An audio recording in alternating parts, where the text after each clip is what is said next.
vamos começar o nosso trabalho sobre o sistema tegumentar e primeiramente iremos abordar em relação à embriologia.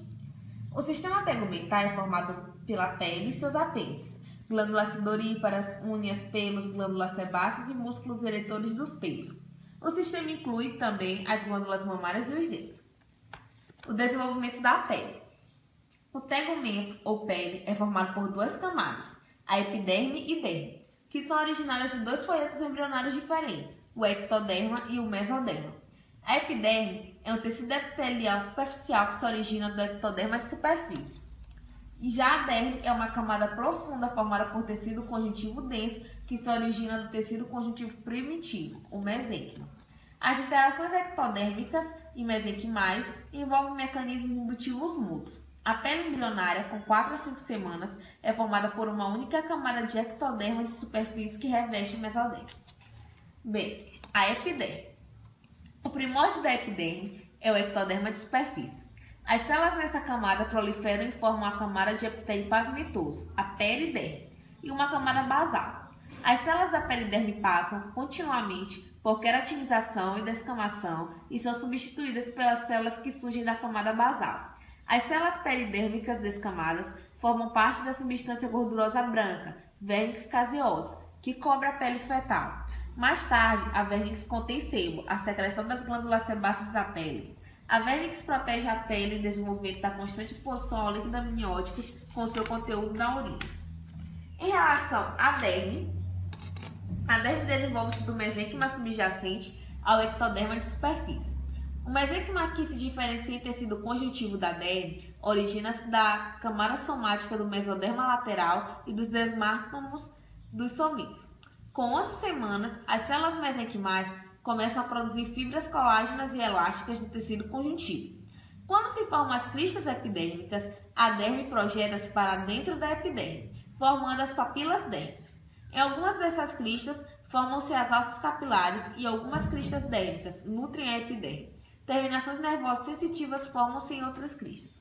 Em relação à formação da pele, desenvolvimento da pele, temos aqui o ectoderma de superfície e o mesoderma. Já na segunda fase do desenvolvimento, temos o periderme, a camada basal em azul fraco e o mesênquima em cor de rosa. Em relação ao terceiro estágio, temos a periderme em azul mais forte, a camada intermediária em azul claro, a crista epidérmica na parte mais distal, os melanoblastos, que são essas figuras em forma de olhos, e em preto temos as fibras colágenas e elásticas em desenvolvimento. Mais à frente, nós temos na última figura as camadas, ou os estratos, no caso, córnea em amarelo, lúcida, que está em cor de rosa, em roxo temos a granulosa, em azul fraco temos a espinhosa e, por fim, temos a camada germinativa. Essas 5 camadas serão faladas mais à frente, pois elas fazem parte da epiderme. Em relação à figura maior, nós temos superficialmente a epiderme, temos embaixo a derme, na parte rosa. Em vermelho são os pelos e aqui temos as células adiposas. Em relação às células vermelhas, são os vasos sanguíneos. E no meio da derme a gente também tem fibras elásticas. Em relação ao pelo menor, temos embaixo a haste do pelo. Em relação às células azuis, temos os melanócitos em migração, que são essas pequenas células que a gente encontra ao longo da derme. Em relação à grande camada de células azuis, temos aqui o broto do pelo e aqui o bulbo do pelo.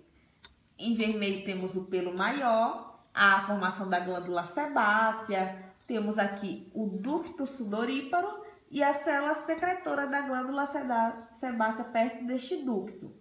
Além disso, temos no maior pelo em vermelho a bainha epidérmica da raiz e aqui essa extensão é a glândula sudorípara em desenvolvimento.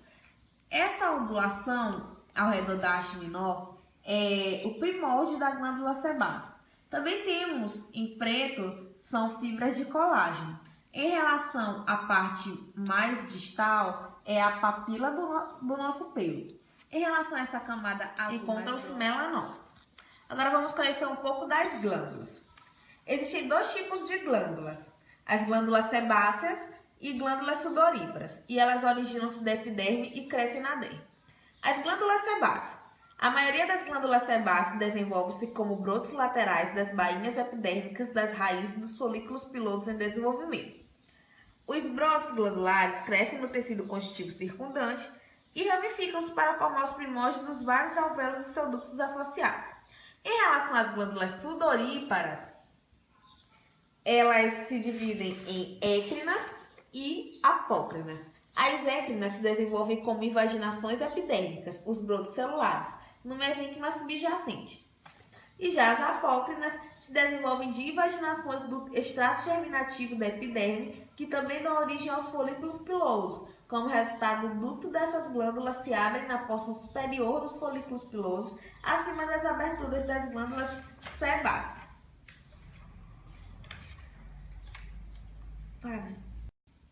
Desenvolvimento das unhas. As unhas dos pés e das mãos começam a desenvolver-se nas pontas dos dedos em torno de 10 semanas. O desenvolvimento das unhas das mãos precede o desenvolvimento das unhas dos pés em aproximadamente 4 semanas. Os primórdios das unhas aparecem como áreas espessadas ou campos de epiderme na ponta de cada dedo.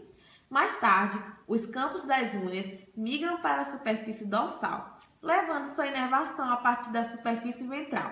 Os campos das unhas são cercados, lateral e proximalmente, por pregas da epiderme, as pregas ungueais.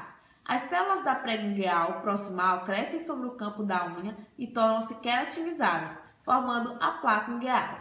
Inicialmente, a unha em desenvolvimento é coberta por camadas superficiais de epiderme, o eponíqueo. Essas camadas degeneram, expondo a unha, exceto na sua base, onde persiste com a cutícula. As unhas das mãos atingem a ponta dos dedos com aproximadamente 32 semanas, já as unhas dos pés com aproximadamente 36 semanas. Em relação ao biscuit, aqui a gente tem o primeiro estágio de desenvolvimento das unhas, onde se encontra o campo da unha nesta parte e a prega lateral da unha. Em relação à segunda figura, temos a prega proximal da unha e a prega nessa região mais aqui a lateral esquerda, e também temos a prega ungueal no que se refere ao espaço branco, e mais abaixo temos o campo da unha. No que se refere à última figura, temos o eponíqueo, mais superficialmente, a placa ungueal em branco e aqui o leito ungueal. Já vamos passar agora para o desenvolvimento das glândulas mamárias. As glândulas mamárias são tipos de glândulas sudoríparas modificadas e altamente especializadas.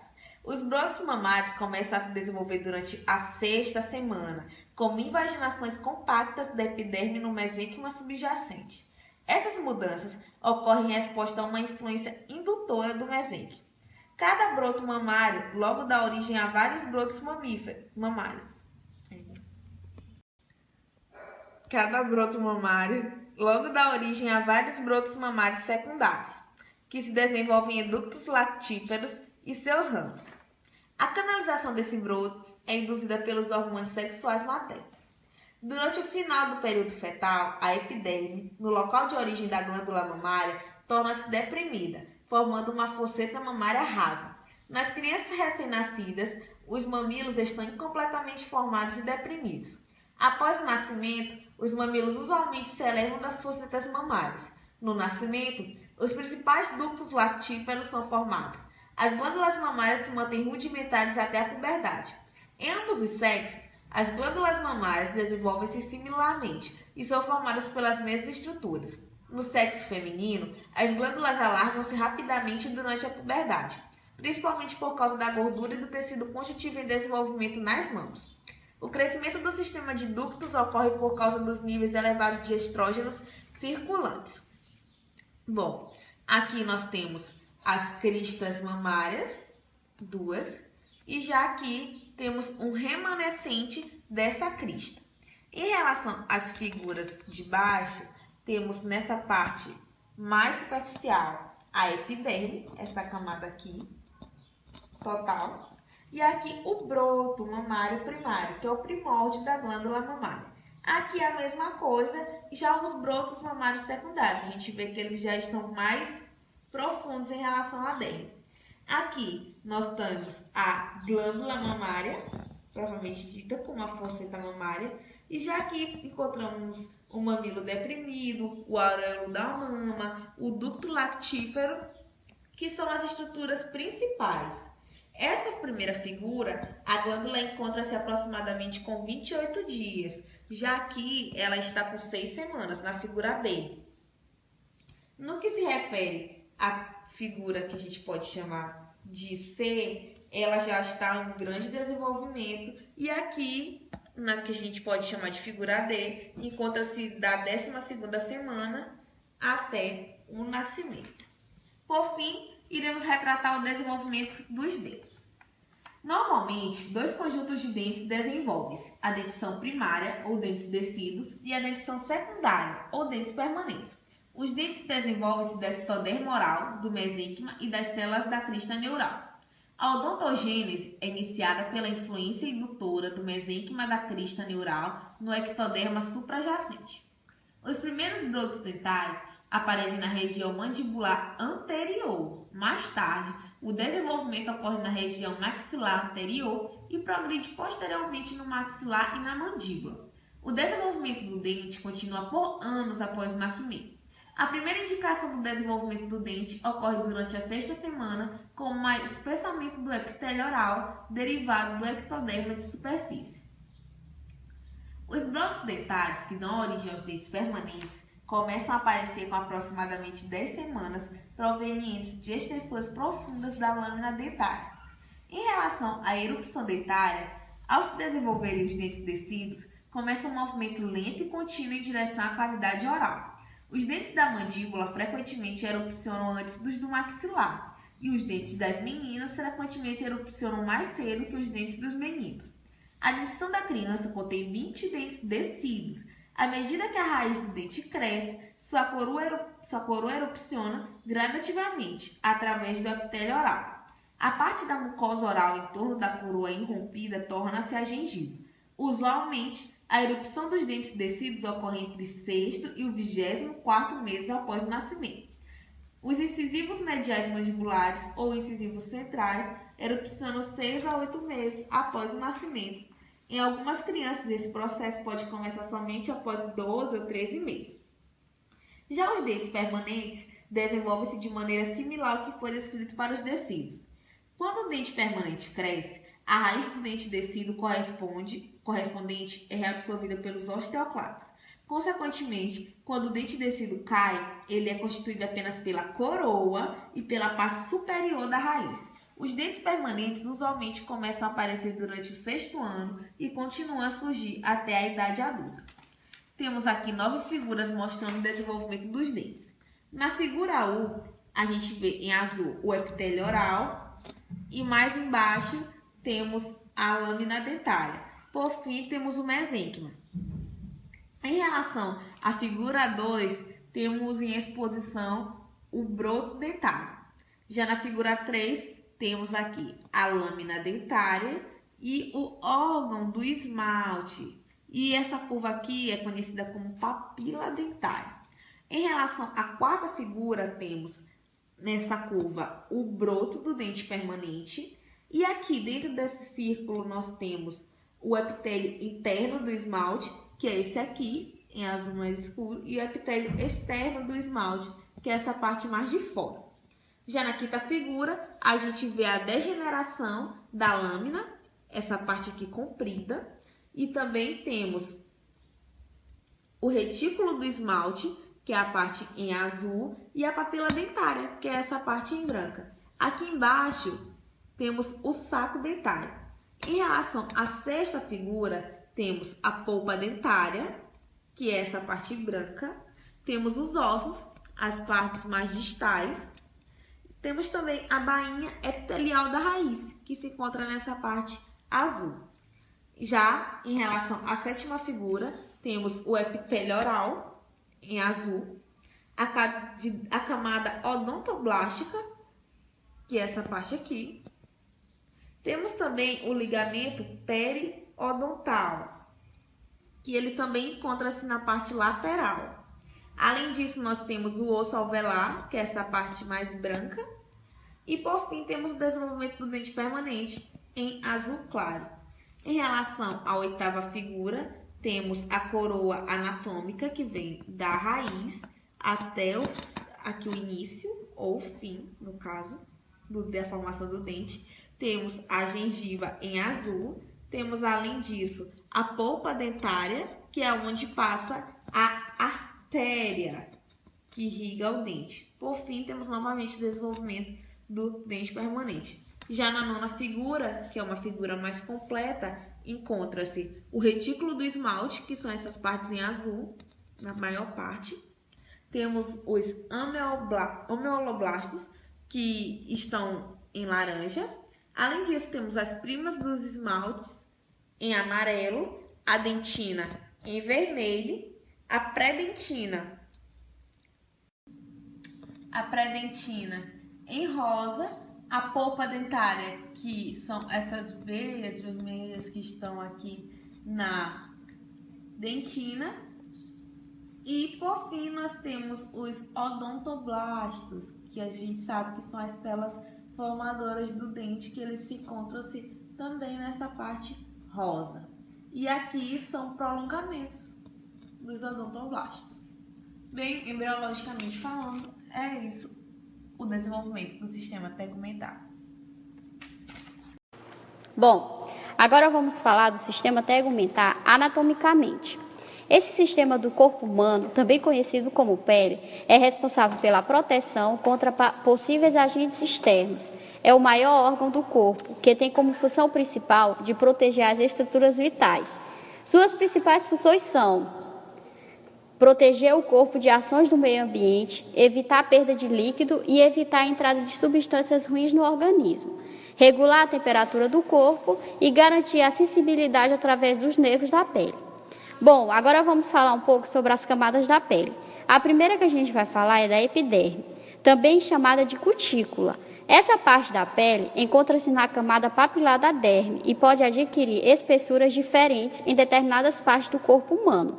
O epitélio estratificado da epiderme é composto pelas seguintes camadas: extrato lúcido, extrato córneo, extrato basal, extrato espinhoso e extrato granuloso. Já a derme, também chamada de pele verdadeira, é elástica, rígida e flexível. É a camada intermédia da pele que fica abaixo da epiderme. Nela encontram-se a elastina e o colágeno, responsáveis pela elasticidade. As fibras da derme não são substituídas com a idade e as pessoas mais idosas apresentam mais flacidez. O tecido subcutâneo. Essa parte não é considerada como parte da pele e, por isso, recebe o nome de hipoderme ou tecido subcutâneo. É formado essencialmente pelo tecido adiposo e tecido conjuntivo frouxo. Possui as seguintes funções: fixar a pele e isolar o corpo de mudanças extremas no meio ambiente. Agora, gente, eu vou falar um pouco para vocês sobre os anexos da pele. Eles fazem parte desse sistema e recebem o nome, como eu já falei, de anexo. Quais são os anexos? São pelos, glândulas sebáceas e sudoríparas e as unhas. Agora eu vou falar um pouco para vocês sobre a anatomia das unhas. Elas são estruturas elásticas e achatadas que se encontram na superfície dorsal das falanges distais. A unha é formada pela borda livre, o corpo da unha e a raiz, que seria a matriz. Ela molda-se à superfície e sua raiz recebe o nome de matriz, porque é onde ela é produzida. As unhas adquirem formas distintas, dependendo da espécie, que também podem servir como garra, para agarrar e cavar, ou cascos, para diminuir o impacto do peso dos animais. E, gente, quais são as partes das unhas? Nós temos o epinóquio, paranóquia, hiponíquio, lâmina unguial, leito unguial, prega unguial e a lúnula. Ela é a parte na base da unha mais esbraquecida. Ela tem essa cor porque não fica totalmente aderida ao tecido conjuntivo. Agora vamos falar dos pelos. São achatados em todo o corpo, com várias espessuras, cores e comprimentos. São apêndices que possuem estrutura composta de haste e raiz. Nos seres humanos, eles são importantes para proteger a pele, diminuir a fricção e manter a temperatura do corpo. Em outros organismos, eles recebem o nome de tricomas, cílios ou flagelos. Os pelos nos mamíferos são constituídos de queratina e criados através do folículo piloso. Eles recebem lubrificação do sebo, criado pelas glândulas sebáceas, e a pigmentação vem da melanina existente no corpo. Já as glândulas sudoríparas são membranas encontradas em quase toda a extensão da pele e elas são responsáveis pela liberação do suor. Este, por sua vez, libera substâncias tóxicas do corpo e regula a temperatura corporal. Nos seres humanos, há 2 tipos de glândulas sudoríparas. Quais são elas? São as glândulas sudoríparas ecrínicas e as glândulas sudoríparas apocrínicas. As ecrínicas são dispostas por toda a superfície do corpo humano e tem como função a produção de suor e pela temperatura do corpo. Já as apócrinas são glândulas mais encontradas na axila e próximas à área genital. Elas são responsáveis pelo odor causado pelo suor. Por fim, temos as glândulas sebáceas. São microscópicas e guardam uma matéria oleosa chamada sebo, que é usada para lubrificar e proteger a pele dos mamíferos. São encontradas principalmente no rosto e couro cabeludo, mas não há glândulas sebáceas na planta dos pés e nas mãos. O sebo é formado por lipídios e outras substâncias. Bom, pessoal, agora um pouco de histologia para vocês. O sistema tegumentar, ele é formado pela pele, que é a epiderme mais a derme. A epiderme é formada por tecido epitelial estratificado, pavimentoso, queratinizado. E já a derme é tecido conjuntivo frouxo, que tem a derme papilar, e tecido conjuntivo denso não modelado, na derme reticular. Existe também uma mucosa, que é o tecido epitelial estratificado, pavimentoso, não queratinizado, mais tecido conjuntivo. As camadas da pele, que é a epiderme, a derme papilar e a derme reticular. Em relação à epiderme, feita de tecido epitelial estratificado queratinizado, ela apresenta queranócitos abundantes e 5 camadas, a basal, espinhosa, granulosa, lúcida e córnea. A gente vai conhecer um pouco mais sobre cada camada. Em relação à basal, ela é feita por células prismáticas ou cuboides. São células repousadas sobre a membrana basal. É responsável pela constante renovação da epiderme e possui queratina, constitui metade das proteínas da camada córnea. Em relação à espinhosa, ela apresenta células cuboides ou ligeiramente achatadas, com núcleo central. Além disso, o citoplasma tem curtas expansões que contêm feixes de filamentos de queratina, os tonofilamentos. Ela possui resistência ao atrito e os desmossomos que aderem às células, ela é mais espessa. Já sobre a camada granulosa, existe apenas de 3 a 5 fileiras de células poligonais achatadas com núcleo central. O citoplasma é repleto de grânulos de querato e hialina, a queratina mole. E também existe grânulos lamelares que se fundem com a membrana plasmática e expulsam seu conteúdo no espaço intercelular da camada granulosa, onde o lipídio se deposita. Ela é impermeável à pele. Já a camada lúcida, mais evidente na pele espessa, é constituída por uma delgada camada de células achatadas e translúcidas, com ausência de núcleo e organelas citoplasmáticas e o citoplasma com numerosos filamentos de queratina compactados. Por fim, a última camada, no caso a córnea, ela tem uma espessura muito variável, com células achatadas, mortas e anucleadas, o citoplasma repleto de queratina. E, além disso, existem tonofilamentos onde se modifica à medida que os queranócitos se diferenciam. A epiderme, ela é formada de 2 jeitos. A pele espessa, que é constituída por 5 camadas, e a pele fina, que é constituída apenas por 3 camadas. A basal, a espinhosa e a córnea. Os tipos de células que compõem a epiderme, eles são 4. Os queratinócitos, que produzem a queratina. Os melanócitos, que produzem a melanina. As células de Langers, que são muito ramificadas, defesa imunológica da pele. E, por fim, as células de Merkel, que elas possuem terminações nervosas, tendo função sensorial e sensitiva. Em relação à derme, pessoal, ela é feita por tecido conjuntivo, sobre o qual se apoia a epiderme, com a espessura nasal do pé de 3 milímetros. Apresenta papilas dérmicas que aumentam a área de contato entre as duas camadas, dando maior resistência à pele. Além disso, existem fibras de colágenas e elásticas, e ela apresenta duas camadas. A primeira é a derme papilar, feita de tecido conjuntivo frouxo e contém fibrilas de colágeno, que é superficial, e a segunda é a derme reticular, feita de tecido conjuntivo denso, mais espessa e com muitas fibras elásticas. Além disso, existem nela vasos sanguíneos e linfáticos, pelos, unhas, glândulas sebáceas e sudoríparas. As células da derme. A derme possui mais células do que a epiderme, e em número elas são 6. Os fibroblastos, os macrófagos, os mastócitos, os plasmócitos, os linfócitos e as células adiposas. A hipoderme, ela foi feita de tecido conjuntivo frouxo, só que na nossa figura ela não está aparecendo. Ela não faz parte da pele, ela apenas dá um suporte. E ela tem como função permitir o deslizamento, dentre outros. Já os pelos, eles são estruturas delgadas e queratinizadas, ou seja, eles não descamam. Eles são feitos a partir da invaginação da epiderme. Eles apresentam cor, tamanho, disposição e crescem descontinuamente, com fases de repouso e crescimento, variando de região para região. Além disso, vale ressaltar que eles sofrem uma grande influência dos hormônios sexuais. Os pelos apresentam folículo piloso, a fase de crescimento e a sua cor depende muito dos melanócitos. Além disso, nós temos as unhas, que elas são placas de células queratinizadas localizadas na superfície dorsal das falanges terminais dos dedos. Ela apresenta uma camada córnea, apresenta a cutícula da unha e na sua raiz ocorre a diferenciação e proliferação das células epiteliais, ou seja, na placa córnea. Em relação às glândulas, primeiramente vamos falar das sebáceas. Elas situam-se na derme e os ductos desembocam na porção terminal dos folículos pilosos ou diretamente na superficial da pele.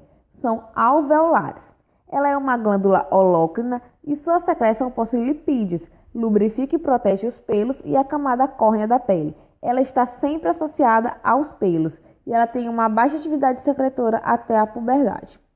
Em relação às glândulas sudoríparas, elas apresentam na porção secretora e ductos, ou seja, na derme.